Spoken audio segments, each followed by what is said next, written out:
I don't know. I think I was just daydreaming or something. Oh yeah? Do you want to talk about it? Not really.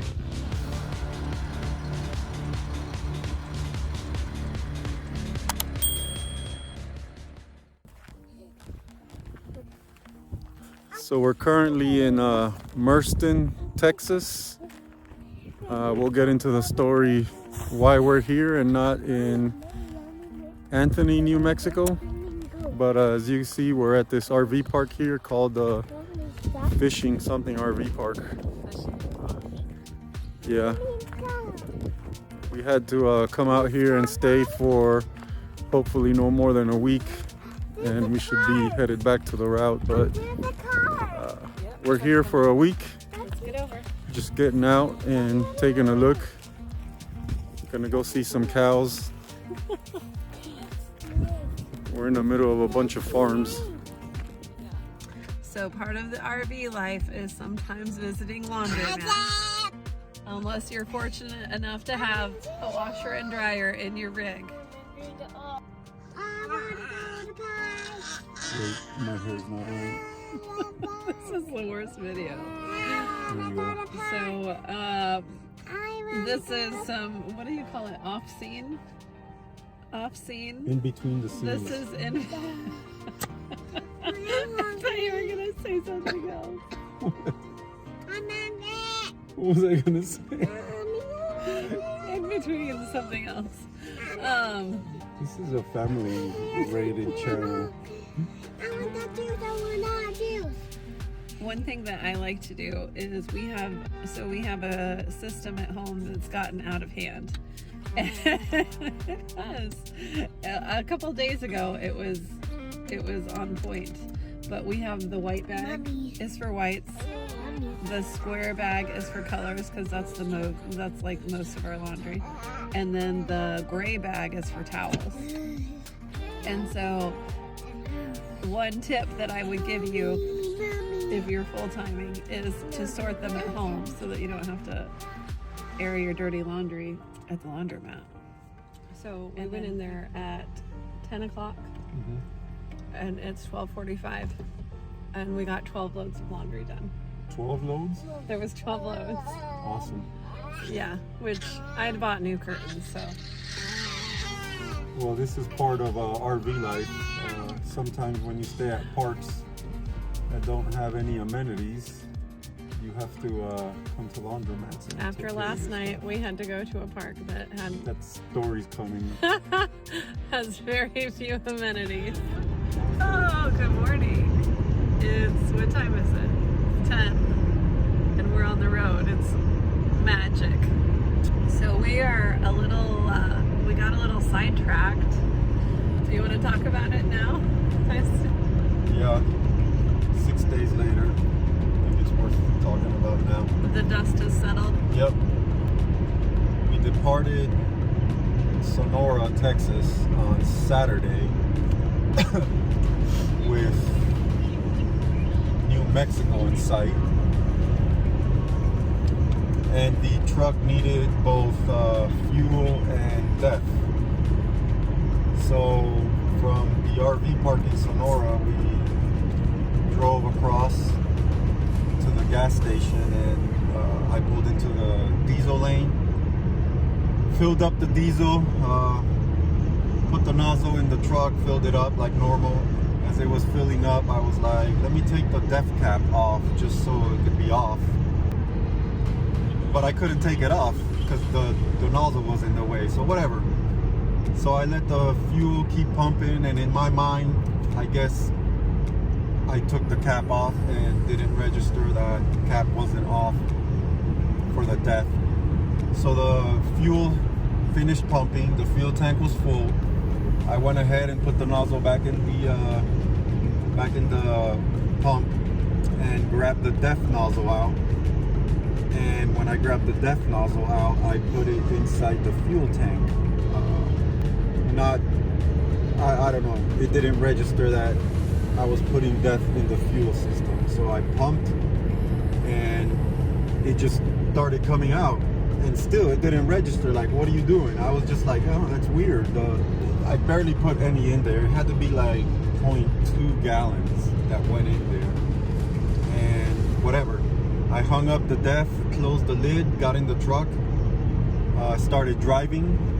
And as I got on the I-10, I get a signal on the truck dash that said water in your fuel filter, drain the fuel filter.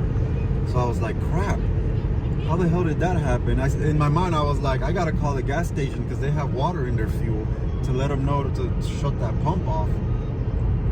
So Katrina, she stopped at a rest stop 2 miles from the gas station, and Luca was acting up already.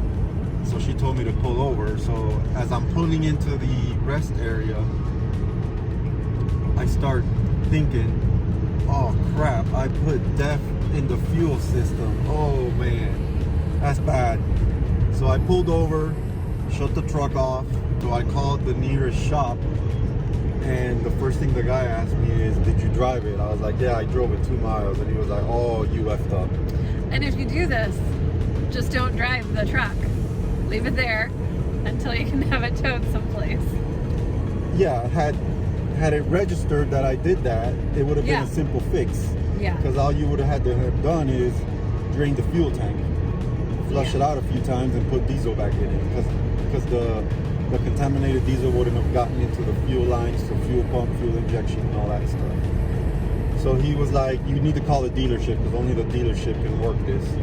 So I called the dealership, and the closest Ram dealership was in San Angelo, which was about 70, 80 miles away. So we had to get a tow truck, as you'll see in the picture here. We had to get a tow truck, to pull us to San Angelo.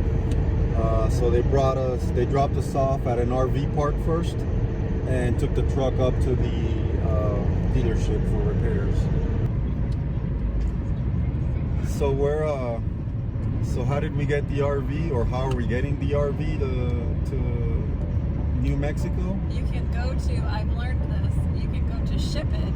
UShip. Oh, UShip. UShip.com. And then somebody will reach out to you with a bid.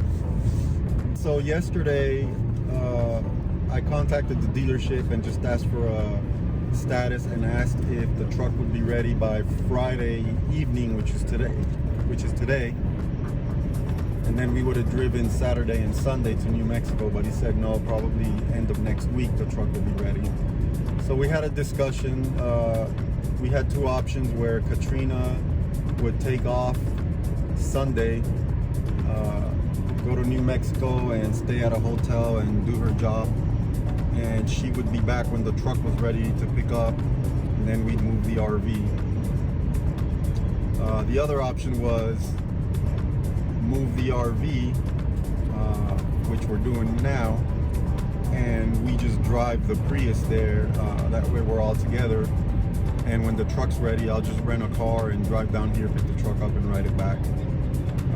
Comparing the two, the cheapest option was doing what we're doing today. We spent a lot of money on this major F-up by me, so that's the reason why we're going with the cheapest option. Well, it's the best option. Yeah, the best option. I don't have to lean out, and I mean, nobody wants to spend money on these types of things. Yeah. So, Unplanned. yeah. And then I never know my schedule until the day I show up. And so I wouldn't know if I needed a hotel for 2 days or for however many, and then I don't have to be away from you guys for, well, mostly Luca, but you guys are a bonus. Are you going to drive the rest of the way? No, I can't do it. You can't do it? Can't try. You can try? No, can't. Baby, let me show. What are you doing? Such a classy vehicle. So we're We stopped. We're about. We stopped and we stopped and we stopped. Yeah, we did. And we stopped. Hopefully this is the last stop. We're about 96 miles. This From- is why we limit to 200 miles a day. Exactly. We're 96 miles. Oh my God. From our destination. We should be there in about an hour and a half. We don't hit. We had to stop to feed Luca and this monster here. She's just eating everything.